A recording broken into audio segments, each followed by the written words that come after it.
Le Renegade, c'est le plus petit SUV de la gamme Jeep.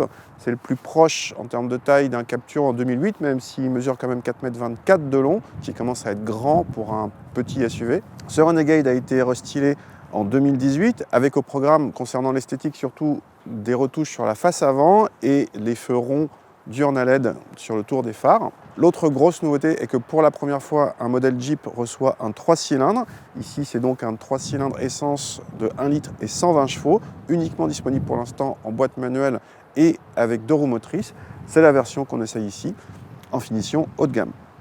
L'intérieur avait déjà été retouché début 2018 avec un écran central agrandi et de nouveaux équipements, notamment en aide à la conduite et en connectivité.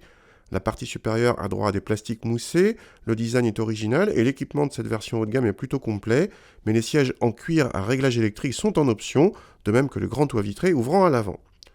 À l'arrière, la banquette est fixe, mais accueille très correctement des adultes, même assez grands, grâce à une belle habitabilité.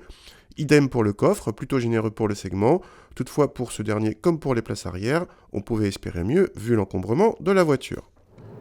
Ce Renegade, je vous l'ai dit en introduction, était l'un des plus grands de la catégorie, avec plus de 4,20 m. C'est aussi le plus lourd, selon nos mesures, dans la catégorie, avec plus d'une tonne 4 pesé sur notre balance. Malgré ça, il est très agréable en châssis.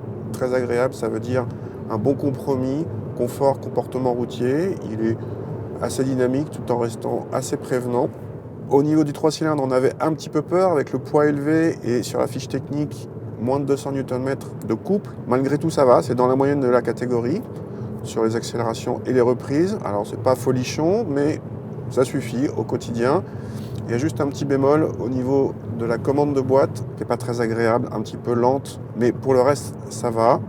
Donc, dans l'ensemble, entre le châssis qui est très bien et les performances dans la moyenne de la catégorie, ce Renegade 3 cylindres est plutôt réussi. Si le poids élevé ne nuit pas au comportement, il se rattrape en consommation. Malgré la motorisation 3 cylindres, ce Renegade est l'un des plus gloutons de sa catégorie et a d'ailleurs droit à un malus écologique, alors que certains de ses rivaux y échappent. En tarif, le Renegade commence sous les 20 000 € avec notre motorisation mais en finition sport, notre modèle en finition limited devenant cher en dépassant les 26 000 € hors option. Jeep oblige, le Renegade existe aussi avec une transmission intégrale, mais uniquement avec le diesel de 140 chevaux et en boîte manuelle.